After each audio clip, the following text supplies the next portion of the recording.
All right, so welcome for a third time, everyone. My name is Emily Ann Opala. I'm the Knowledge and Research Lead here at the Center for Innovation in Campus Mental Health. And I'm very happy to welcome you all to our webinar today on problem gambling. So before we get started, to start off today, I'd just like to acknowledge that we're all viewing and participating in this webinar on traditional territories of Indigenous people of Turtle Island. So to recognize the land is really an expression of gratitude and appreciation to those whose territory we reside on, and a way of honoring the Indigenous people who have been living and working on the land since time immemorial. It's really important to understand the long-standing history that has, brought you to reside on the land and to seek to understand your place in that history. So I myself am coming to you all from Treaty 13 territory, which is the traditional lands of the Anishinaabe, the Haudenosaunee, the Huron-Wendat, the Mississaugas of the Credit First Nation. So I encourage you all to take a look and find out what land you're on if you don't know already. And if you do know, I would love if you could share what land you're coming to us all from in the chat. So the chat function should be open at the bottom of your screens. With that, I'll get into some housekeeping. So you'll notice that there is closed captioning at the bottom of your screens. You can turn that on or off with the closed captioning CC button. There's also a chat function, as I mentioned, for discussing your thoughts and reactions. I would love if you folks could start us off, share where you're coming from. There's also a Q&A function for submitting questions to our panelists today.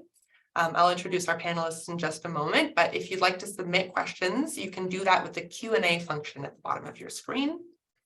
Questions will occur at the end of our audience questions, I should say, will occur at the end of our session today. This recording will be available on our website post-webinar, so I encourage you to check out and send it to your friends who didn't get a chance to watch today. We will make sure to have all of that available as soon as possible. So without further ado, I would like to introduce our fantastic guests who will share a little bit about themselves and their programs in just a moment. But first of all, we have here with us today April Lathwaite, Katrina Creek, Kathy Moorman, and Megan Brudeau. Please, I'm going to pass it over to April to start us off and share a little bit about her program and what's going on over at CMHA TV. Thanks, Emily. So CMHA, the Canadian Mental Health Association of Ontario, has 27 branches across the province, which does include us, CMHA Thames Valley and Addiction Mental Health Services. We provide community-based clinical and social services to individuals living with mental health and addiction-related issues in the entire Thames Valley region. The Problem Gambling and Behavioral Addiction Program, also known as PGBA, is designed to help to improve the health, social outcomes, and quality of life of people who struggle with gambling, gaming, internet use, technology, shopping, and hypersexuality concerns, through offering both direct client services, including individual sessions, groups, and community education. We appreciate the opportunity to offer our perspective and recommendations as a mental health and addictions treatment service provider. To be eligible for our services, you need to be 12 years old or older and willing to enter into our program. Many clients initially enter into our program after a financial crisis, but quickly learn that there's much more to gambling disorders and gambling problems than just the financial destruction. A unique aspect of our program is we also offer treatment to loved ones who are impacted by somebody's addiction, whether that person is connected to our services or not. Our program is also funded for community education, which includes facilitating presentations in the community at the elementary and secondary school level. These presentations are gambling neutral with the intent of providing education and information that allows students to make informed decisions should gambling situations arise. PGBA supports various treatment goals, including abstinence, moderation, and harm reduction. Treatment planning is based on standardized assessment results and is created between the counselor and the client. So it's a mutual agreement. We know and understand that the human brain doesn't become addicted to behaviors like gambling or chemicals like cocaine, but it does become addicted to the dopamine response, which means that when we are working with people who struggle with problem gambling, we are working with people who have a chemically addicted brain. Thank you. Awesome. Thanks so much, April. I'm now going to pass it over to Katrina Creek and Megan Brito. Hello, everybody. Effective January 30th, 2023, leading addiction and mental health agencies in Huron-Perth, Choices for Change, and Resilient Huron-Perth for Mental Health officially transitioned to a branch of the Canadian Mental Health Association. This organization is now known as the Canadian Mental Health Association of Huron-Perth Addiction and Mental Health Services. We service Huron and Perth County, which is a rural part of southwestern Ontario. The Canadian Mental Health Association Huron-Perth Addiction and Mental Health Services is a local mental health and addictions agency which provides a variety of services, including addiction counseling for youth and adults, mental health case management, peer support, court support, counseling for problematic gambling and behavioral change, supportive housing, community withdrawal management, and many more. Our goal is to provide our community with quality services and to make it easier to access for those who are impacted by mental health and/or addiction challenges to receive support. So who we are, so myself, I am Megan Brito. I am a registered social worker. I service Huron County for our problematic gambling and behavior change program. And I work with Katrina Creek, who is a registered social service worker who services Perth County for our problem gambling and behavior change program. Together, we work CMHA Huron-Perth, and we support individuals through one-on-one counseling who are seeking help with problematic gambling, video game misuse, digital dependency, hypersexuality, and those experience of habits of excess, including shopping, eating, and hoarding. We also partner with internal and external program service providers to deliver community presentations on the same subject matter listed above to a wide demographic. Thank you so much. Great. Thank you so much. And finally, I'm going to pass it over to Kathy Mormon. Oh, you're muted, Kathy. There we Sorry go. about that. Good morning. I am the Northern Coordinator for the Gambling Awareness Program. We're part of Canadian Mental Health Association, Saskatchewan Division. Our program provides education and information regarding the prevention of problem gambling in our province. We are in our 29th year as a program, and the referrals which we receive continue to grow every year. There are 5 people working in our program, myself and 2 other regional coordinators. Our communications coordinator, of course, our director. The coordinators spend much of our time outside of the office delivering presentations or attending display events. Our communications coordinator posts a lot of information on social media, sites like Facebook, Instagram, YouTube. She's also in charge of our campaigns and promotional development. Our director oversees all of our work and was a coordinator way back when, and she always has helpful ideas for us coordinators. Last fiscal year, we made 347 presentations to many diverse audiences across our province. We usually begin presentations at a grade 3 level. However, this last while, I have been getting some requests for grade 1 and 2 presentations as well, probably likely due to the increased gaming activity of the younger kids. Our presentations begin with healthy screen time and the potential effects on the physical health, mental health, and behaviors of anyone overplaying video games. We then add more gambling education as the grade levels increase. We connect loot boxes with gambling and discuss in-app purchases as well. We also make presentations to adult education classes and post-secondary institutions.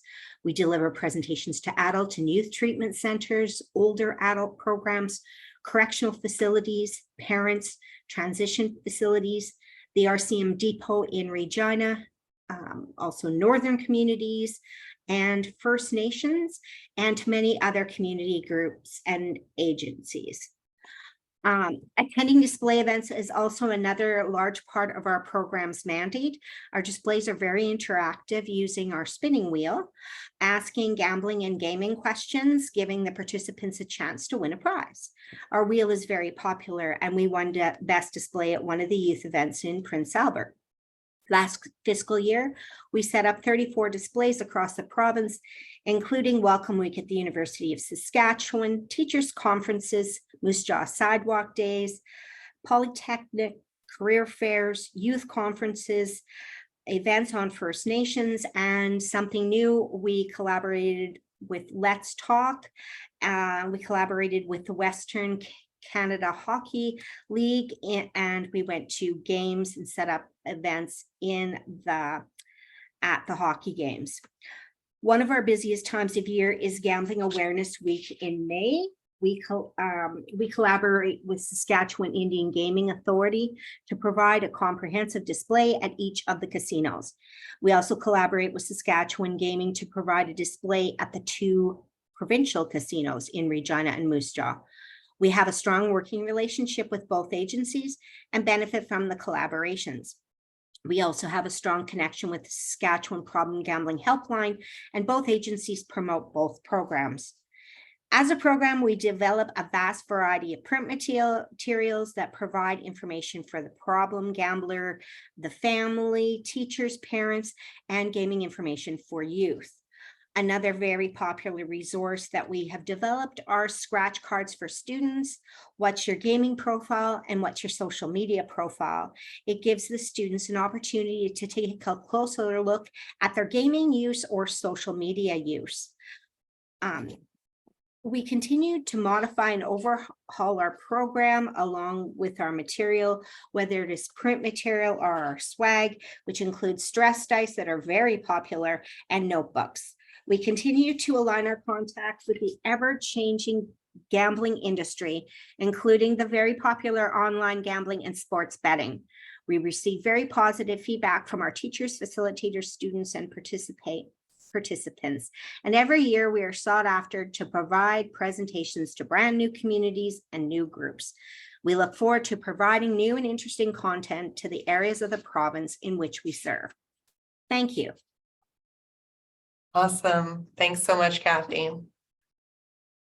So with that, now that everyone has a little bit of an understanding of the programs that our panelists are coming from and sort of what those programs offer, we're going to move into sort of the panel discussion part of this webinar. So I have some questions here for you folks that our panelists have been prepared on, and we'll get started with that now. So my first question, really this is for anybody, and the question is, what have been some of the changes to Canadian gambling laws that might impact students? Someone want to take this one on? With regarding some of the changes that have recently come in the last year is going from the parlay betting, so the mandatory 3 bets, to the single bets. We've noticed at our agency that there has had an impact on the way that our youth are perceiving gambling, and see that single betting can actually give them more of an edge and can have a higher payout. But as we know, gambling is an industry and a business, and their main priority is to make money. So there's lots of things that they're trying to introduce to our youth to increase their, increase the allure of gambling. And when they're coming through our doors, they're devastated, right? They're devastated financially. And at that age, our youth don't have a lot of money to be spending in that way, right? Usually it comes at sacrificing a lot of other things. What are your thoughts, team? I'm curious to hear other people's thoughts on this. I really agree with what April says. In Saskatchewan, we didn't have any online betting, that was legal until November of last year when we went with Play Now. There was a lot of online gambling prior to that. Was a very gray area in Saskatchewan. It wasn't illegal, but it wasn't legal neither. So it was a very, very gray area. The amount of money that has been spent on Play Now since it started is very scary, the amount that's getting put in. And the youth, they think now that it is single game betting, they have a much higher chance of winning because they know their teams. And also it has moved into not just gambling on the game, but who's going to win the coin toss, who's going to, with the NFL Super Bowl, it was how long the soloist was going to take to sing the national anthem, how long the soloist was going to hold a certain note. It's moved way past sports betting. So yeah, that has made a huge difference in this province, especially with youth. Can I add a thought onto that, Kathy? Mm-hmm. Which is a great point, but some of the feedback that I'm hearing from the higher ups is the sports betting has actually become so completely out of control that it's actually minimizing the athletic beauty that traditionally we would watch in games. So we're missing out on the athleticism, the hard work that our hockey players and our soccer players and our gymnasts, they have worked for this, and it's being almost like a sideshow compared to the bets of what color Gatorade are they going to dump on the coach if they win. So it's really minimizing the athletic game and just the beauty of the game. And I don't know if like the Alcohol and Gaming Commission and all of those, like all of the people that have created iGaming actually really thought about that it would become this far out of control. So that was a great point. Thanks, Kathy, for making that one. Very Thanks welcome. for adding on that, April, and thank you, Kathy. Megan and Katrina, anything to add? I will just sort of build on what Kathy and April said. So we do see a lot of the sports betting and the iGaming coming into play now that it's legal. But something, a little bit of a side note, we're getting a lot of feedback that underage participants are playing and that there isn't a lot of barriers or preventative measures in place to help those individuals or to prevent them from accessing the gaming. So that's a commonality that we may be seeing. It's not necessarily a change from it becoming legal. It's just more accessible. It's marketed now. With the visibility, it sort of normalizes the whole experience to the youth.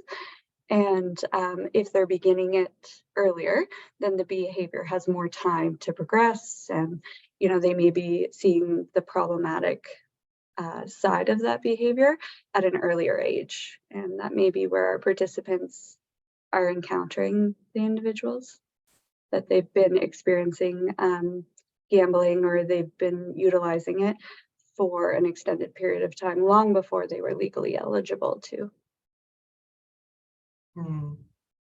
Really good point. Thank you, Katrina. Megan, I just want to throw it over to you in case you have anything to add. Building a little bit on also what Katrina and Kathy and April were saying. So as Katrina was saying, for Huron and Perth County, we are hearing a lot more from those under the age of 19.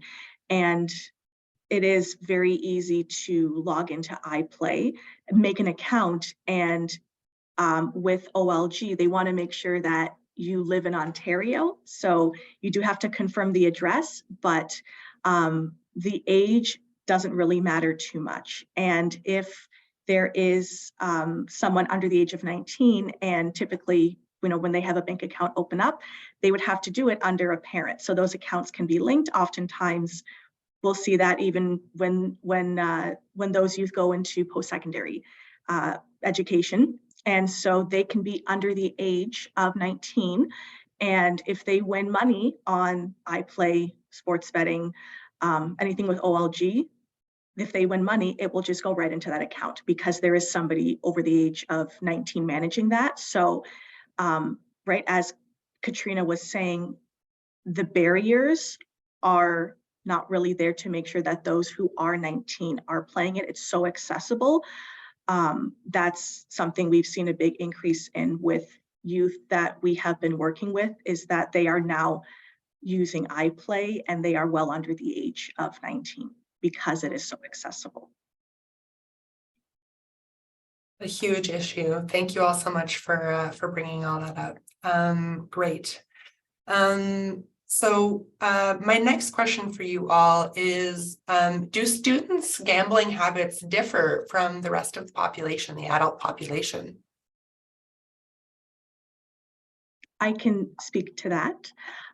So again, this is just what we are seeing in Huron and Perth County as a rural area that we are servicing. We do have a casino in Clinton and Huron County, but the more brick and mortar physical locations to go and gamble are pretty far and few in between for us. We also do have a racetrack as well in Clinton. That's not far from the casino. And for Perth County, we have bingo halls. So that's it for the brick and mortar gambling. We do see a lot of older folks that will come in for problematic behaviors with casino use or bingo halls, and some with the racetracks or scratch tickets. But what we see more with youth, with also those post-secondary students, is online. That, again, talking about how more accessible it is, but even looking back when the pandemic happened and when those who are in post-secondary probably were still in secondary school and they had to move from in-person to online, that change of having more time spent online to do schoolwork, to connect with friends, to spend their free time, alleviate boredom, that has now become even more of a focus as we are now no longer in that lockdown. And that has carried over into those gambling habits. And again, with it being so accessible in Ontario, we are seeing more students engaging in online gambling and even video game use. Video game use will have elements of gambling, so loot boxes and skins will have that element to gambling. So even if this is someone who's not betting money, they are still betting something of value with that chance. And even with that excessive gaming can then spill over into gambling when those elements are both there. I'd like to just add on to that, Megan. I think it's really important for us to define, like, what is gambling? Okay? We know that gambling is when we risk something of value. So again, it doesn't have to necessarily be money. Adults tend to have a lot more access to money. It doesn't mean we have more money. It just means we typically have more access to money. So we're likely as adults going to gamble with things like money. So gambling is when we risk something of value, when there's an element of chance associated with the outcome. Our youth, some of the differences around the gambling habits with our youth is they might gamble things that are not financial. Cell phones, our younger youth would be Pokemon, and for some it's drugs. For our younger youth, it's food, right? So whatever is value for them of that age group is likely going to be what they gamble. The other side of that, right?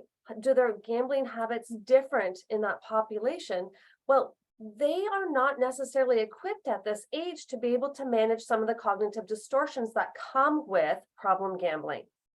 So we know that people are more at risk of becoming struggling with gambling when they have that early big win. At my age, I have my first big win. I'm more likely to be better equipped to go, that was a one-time thing. Right? But as our youth's brain are still developing, and we know that their frontal cortex is still working to grow and come at full capacity until around 25, 26 years old, that early big win likely goes, so really, if I won once, I can win again. Right? And that's only one of the cognitive distortions that they're exposed to. Some of them we kind of have facilitated as adults unknowingly, like the concept of luck. We know there's no such thing as luck. Whether I wear my lucky shirt or I wear my favorite shoes or I have my little troll guy, it doesn't matter. It has no influence on the outcome of the event or the outcome of the game. And being able to teach our youth that sometimes coincidences, well, they form a pattern. And that pattern can be pretty enticing, but it's very separate from what we think as luck, because luck doesn't exist. Oh, amazing, April. I just thought of maybe something that was more tied to what you said earlier about the dopamine and that reward system. So when you said we should probably talk about gambling, I was like, oh, okay, well, let's talk about the reward system. And so a pattern that we see in Huron-Perth is maybe an underlying mental health issue, or there's a causation for that youth that they're self-medicating with these destructive behaviors, whether they be substance, gambling, or any other of those excessive behaviors that we see with those dopamine tips. So any of those pleasure reinforcing systems, when the youth maybe don't have the tools to deal with anything in their surroundings, I personally get a lot of feedback from my clients that they're not feeling the consequences, the natural consequences that we would see as adults, because they still live at home. All of their basic needs are taken care of, and there may be some negative friction with family members or support systems that way, but they don't have the, the street threat there, or sorry, the threat of being homeless or being without, just that the culture itself has changed to be a little bit more accommodating and addressing the direct maybe presentation of the symptoms and not the exact causation and what is really going on for those people.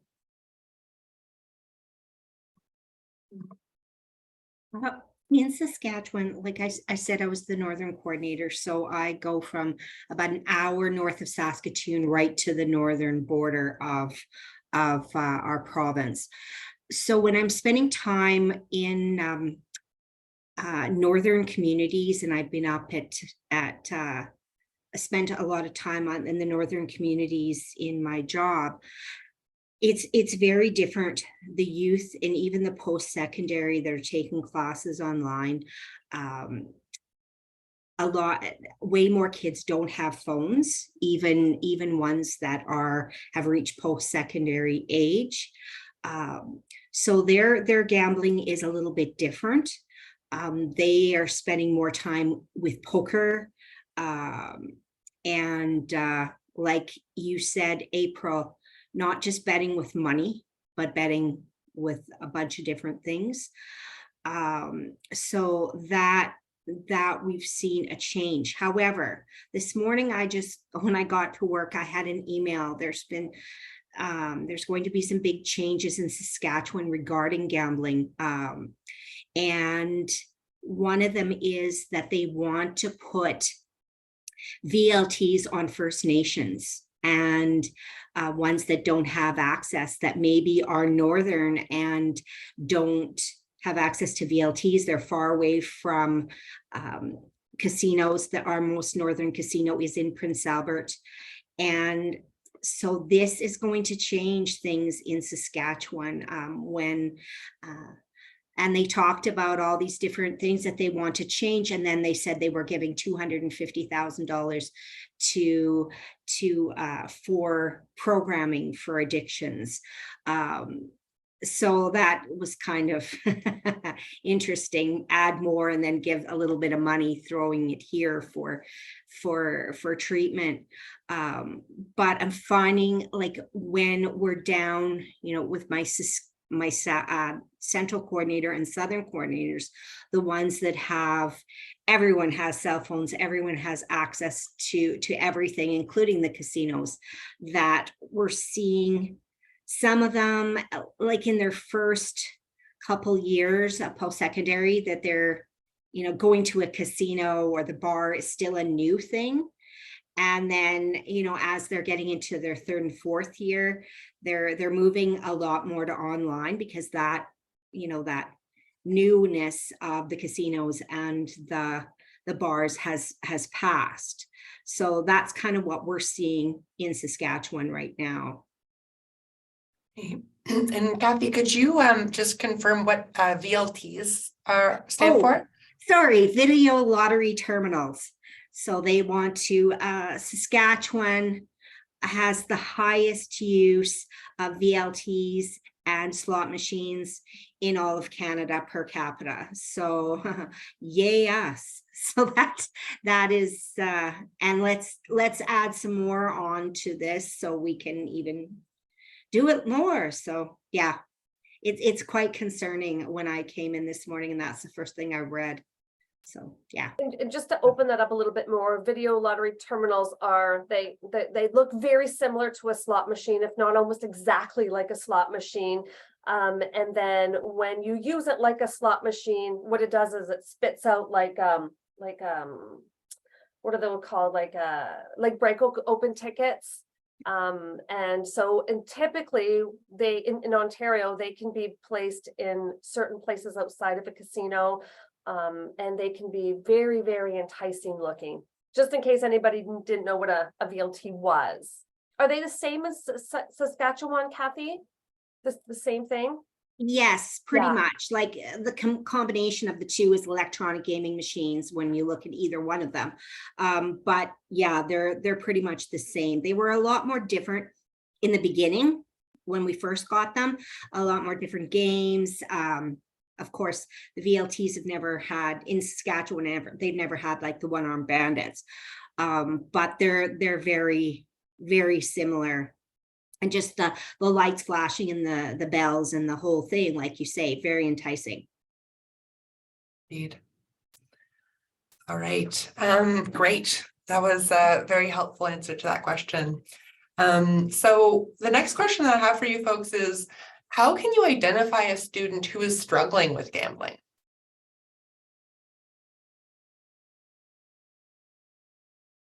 Anybody mind if I start off that conversation? Go for it.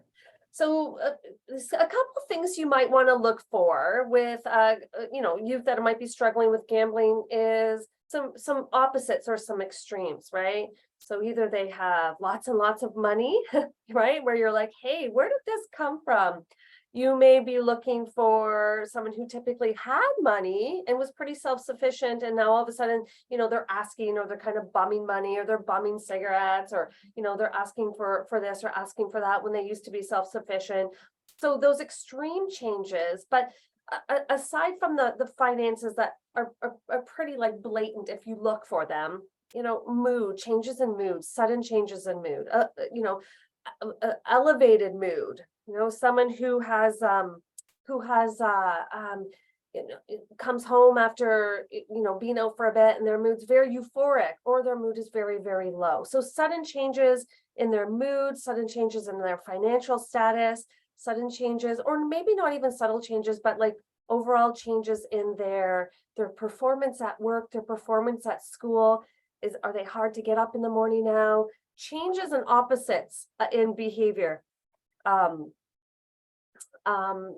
Changes and opposites in that behavior that make you go, if you question it and go, something's really different, then there's probably something really different. Let's just start off the conversation. Yeah, good one. I was talking to a high school student one day, and sometimes they like to, especially the grade 5s and 6s, like to tell on their older siblings. And he talked about his brother who had gone away to post-secondary in Alberta. And so the family wasn't seeing him. And he ended up starting to miss class because he was online gambling and gaming both. And it ended up that he got expelled from university because he wasn't doing his assignments, he wasn't attending classes, and he had spent his whole allotment of student loan. So he had to come home. And the family looked at some of the things that they could notice, and they really just chalked it up on him being away from home for the first time. He wasn't making himself available to family, whether it was text, phone calls, you know, he just wasn't. He was, oh, I'm really busy, and he, you know, he made it sound like he was always doing things, and he was starting to look, when he actually would FaceTime, he was starting to look very disheveled, and he just looked very tired because he wasn't sleeping properly, and he was looking at he didn't sound like himself. That you could tell that there was, you know, some depression going on.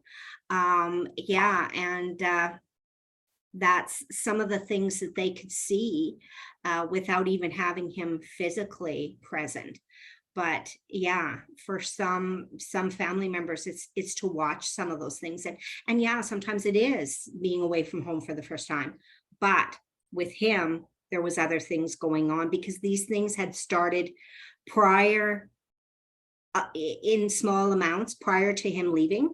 But he first met up with some people at school, and were giving him, oh, you got to play this and you got to play this. And yeah. Rena or Megan, anything to add there? I would say that is basically our experience as well, that there doesn't seem to be a very large difference in the presentation,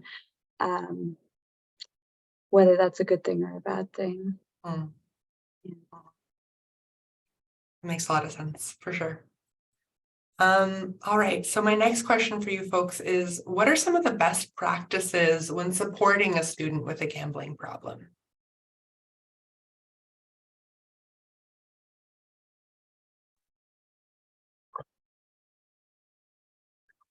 I guess I'll start this one.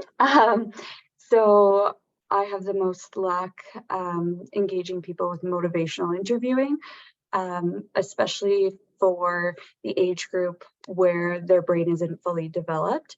If you can help them understand the process of how they made that decision, any possible other decisions, and really tap into their internal motivation, they seem to redirect in a more effective and maintainable way. And also it helps you differentiate yourself from the supports in their life, maybe their parents or other people that have just addressed the behavior in more of a disciplinary way, and less of what do you don't like about it, what do you do like about it, and how are we going to choose how to move forward, minimizing the harm.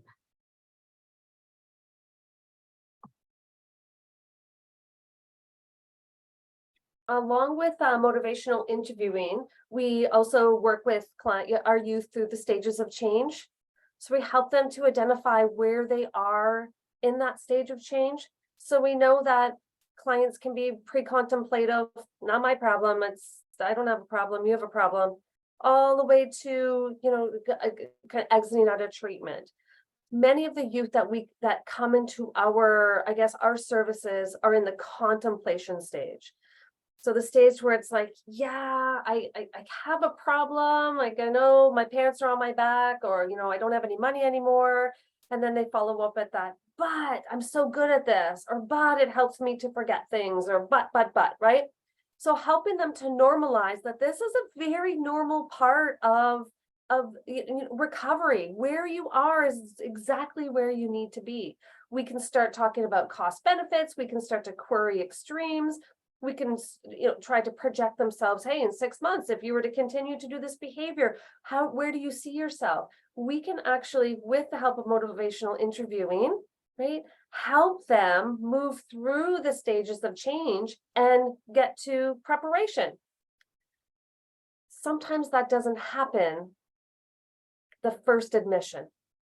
Sometimes they disconnect and then we'll see them a year later and we'll say, hey, glad you came back. Right? It's good to see you again. What's changed? What stayed the same? Right? We start to tell youth what to do and how to do it. In my experience, you need to do this. We're going to lose them. Right? They're not going to come back. And even if they do come to us and they separate or they disconnect, or they at this point, making a change is just maybe too difficult for them, they know where to come back to when they are ready to make that change. So sometimes it's just about planting the seed for them so that they know exactly where to go when they're ready.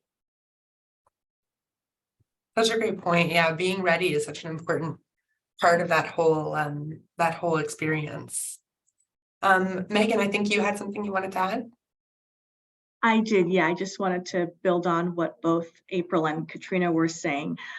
April brought up the really good point of gambling or any other addictions. If someone is not ready, if they themselves are not ready, it's going to be really hard or impossible to have those changes made. So it's that person has to be ready. That has to be their moment to want to make those changes. And with what Katrina and I see, again, within Huron and Perth County, with the youth that we see, right, brain is not quite fully developed. What are we doing for them? Impulsive controls, not trying to be that another parent or that adult figure going, this is what you must do or you should do. Another part that can be helpful for us that we see is really saying, okay, so gambling has been taking up a lot of time. What are some things you like to do before you started gambling? What were connections you had? Were there friends or family members that relationship either was strained or you distance yourself from those people when gambling really started to take over? What are those hobbies you enjoyed? Trying to find things that they used to enjoy or wanted to explore can be really helpful. And even just that piece of psychoeducation of what gambling looks like, and that big point of driving home that gambling really is taking a chance. There is nothing guaranteed, right? As April was saying, you bet something of value. It doesn't have to be money for, this hopeful outcome. So when we talk to a lot of younger youth, we really drive home that gambling in any form is about taking a chance, and that it's more of that education piece for them to go, okay, so now I have this information, what do I want to do with it? And that's something that we can find helpful, whether they continue to stay and further those supports and meet their goals for recovery, or if they say, all right, thanks for letting me know, not really my time. We always hope that they can come back and get those supports that they need for their gambling behaviors. Yeah. I just have one thing that I would like to add. I'd like you guys to all move to Saskatchewan, please. One of the things that I was an addictions counselor for almost 15 years, and I was a trained problem gambling counselor as well. However, things have changed within the province with the training for gambling counselors. And one thing now that we do is a lot of referrals, and we get questions a lot from parents and teachers about the referrals. And for us, the big challenge is to find counselors that are trained in these areas. There isn't a lot in our province anymore. Anybody who is either doing something else like myself, or they've retired. So it's difficult for us to find counselors who are.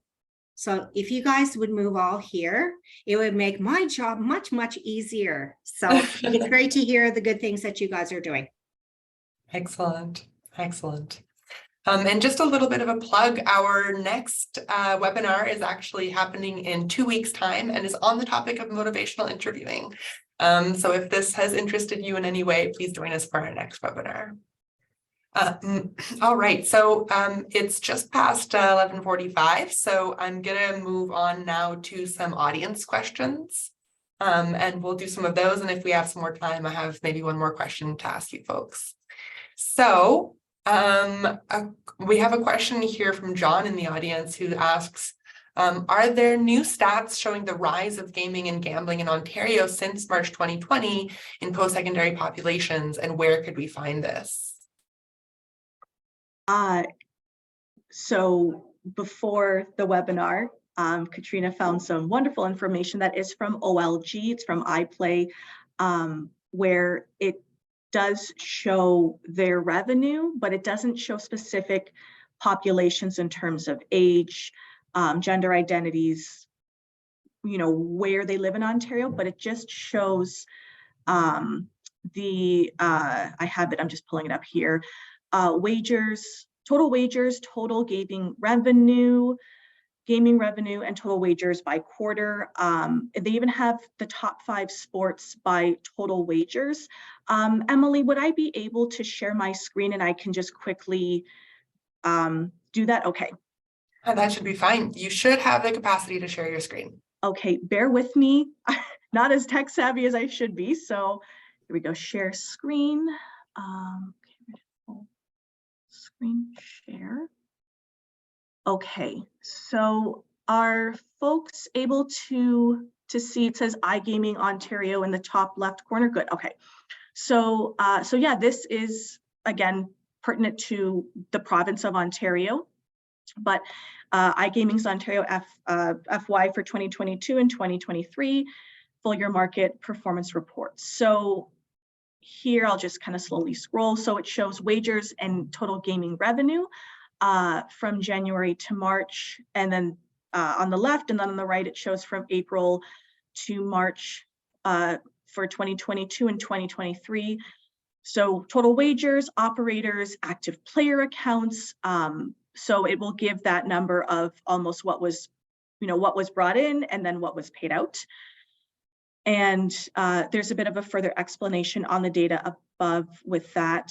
So at the bottom, the last point, it does say that the average monthly spend per active player account was $174 in Q4. For player accounts that were active anytime over this year, the average monthly spend was $70 per active player account. So again, just with what Ontario iGaming, it says, you know, if we spread out everything, they're looking at about $70 per month per active player, but recognizing that, you know, if you have problematic gambling or it's a dependency, it's addictive, that number is way higher than 70. So while this information is here, it doesn't take everything fully into account.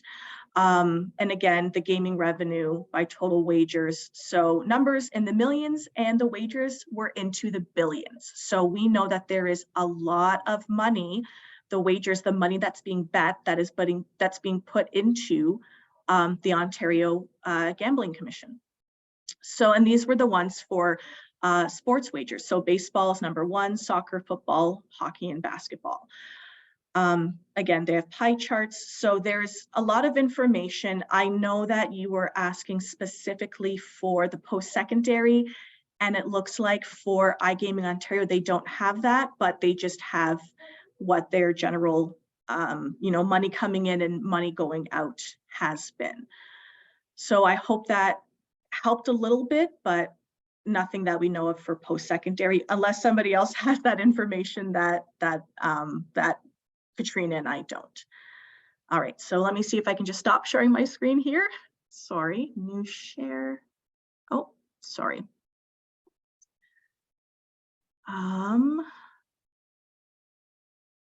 Emily, can I ask you just to repeat the question that John had? I may want to add something if that's okay. For sure. So the question was, are there new stats showing the rise of gaming and gambling in Ontario since March 2020 in post-secondary populations? And where could we find this?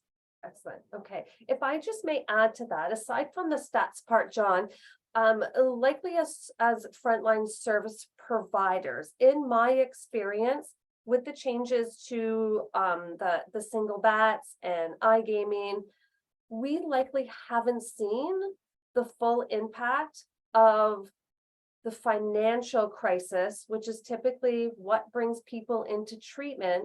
They've either not been able to pay their bills, or they've been caught by family, or they have lost their job. And with that financial devastation, that's what tends to bring them into treatment. And all of us good folks help them to learn that's only part of the problem. And I'm wondering if people are still declining financially, but haven't necessarily reached that devastation yet. That's going to lead them to treatment, which, by that point, would impact our individual numbers. I think it might be another year or so. Maybe all you good folks out there, Kathy, Megan, and Katrina, could provide some feedback too about another year or two is about what's needed before the bailouts have stopped, asking family for money has stopped, stealing money has become too much of a problem. The money marts have, they've maxed those out. It can take a while, fortunately. I also, oh yeah, please. Sorry, I also just recognize that throughout the panel.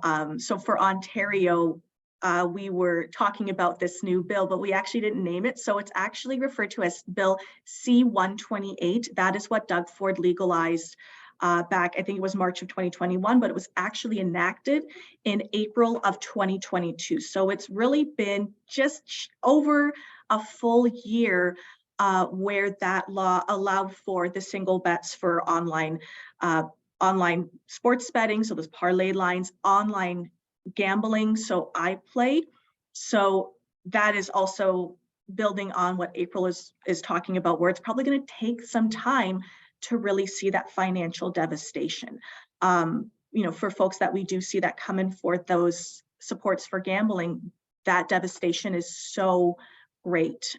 For adults, we see, I had to remortgage my home, and I may have to, I may lose my home and end up homeless, or all of my retirement money is gone. I've spent my children's education funds. I can't put food on the table or even pay bills. So that financial devastation that comes with financial gambling is so great. And for those post-secondary students, as Kathy was saying, that could be, I got kicked out of school because I wasn't able to go to, I stopped going to my classes. So that was shown as I basically, failed out because I stopped attending classes, and that is that great impact for post-secondary students. So yeah, it probably will take that time, because at least for Ontario, Bill C-128 is pretty new for the grand scope of gambling. I just want to move on really quickly, because we have one more question that I really like this question. I think it's a great question in our Q&A from Charlotte. Charlotte asks, do you have any advice around basic harm reduction approaches, gambling behaviors for post-secondary students? Specifically when students receive large amounts of funding through OSAP or student loans, sometimes the largest amount of money they've ever had, it can be difficult to manage gambling behaviors and put things like food security and housing at risk.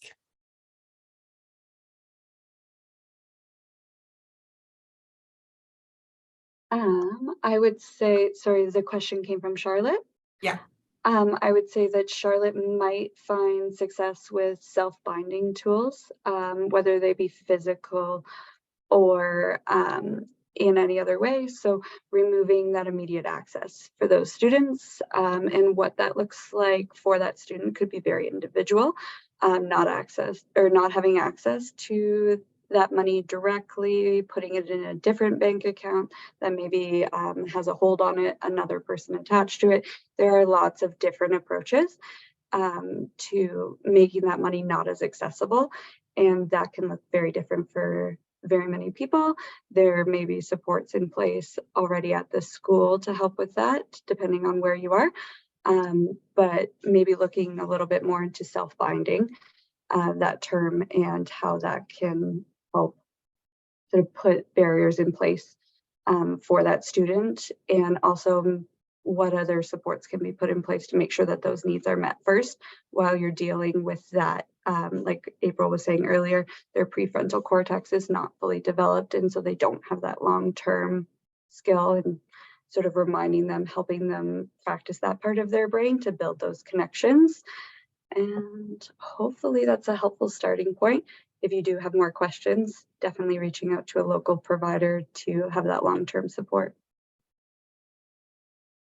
Another part that can help quickly build for that self-binding is rate limited access to those bank accounts. But if something like I need to buy groceries, or if they have a car, I got to put gas in it, is having cash. That's something we encourage for folks who have problematic gambling, where it's so easy to just take out a debit or a credit card, or sometimes they have lost those privileges, and it's having cash on hand and only using that cash can be really helpful as well, so they can physically see this is the money I have to work with. Mhm.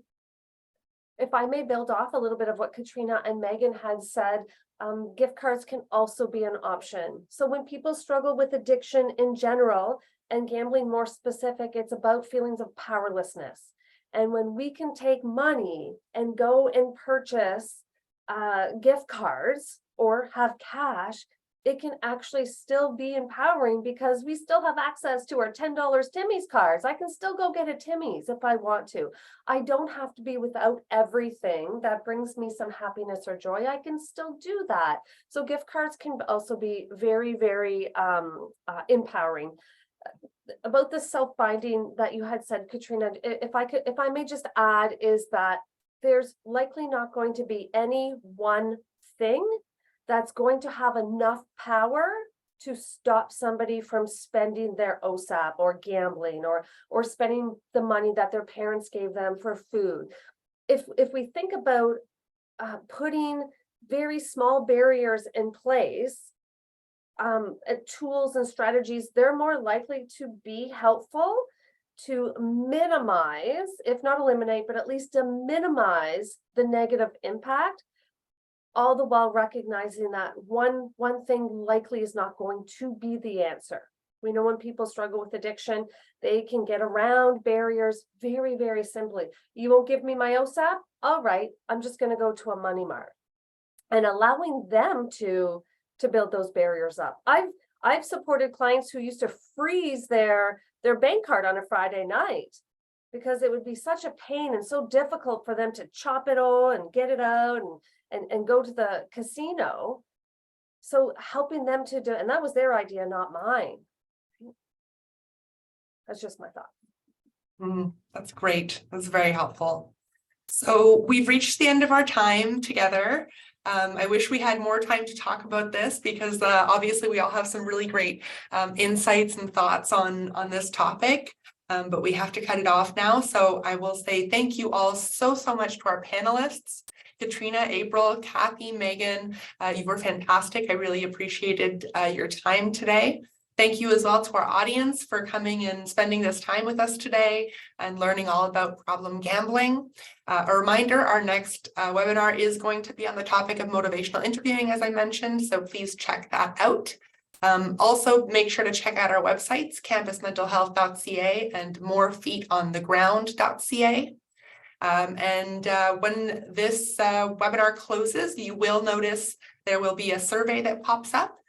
We invite you to please take 2 minutes and answer that survey, as it really helps us out with our future webinars. With that, thank you so much, everyone, and we'll see you next time. Take care.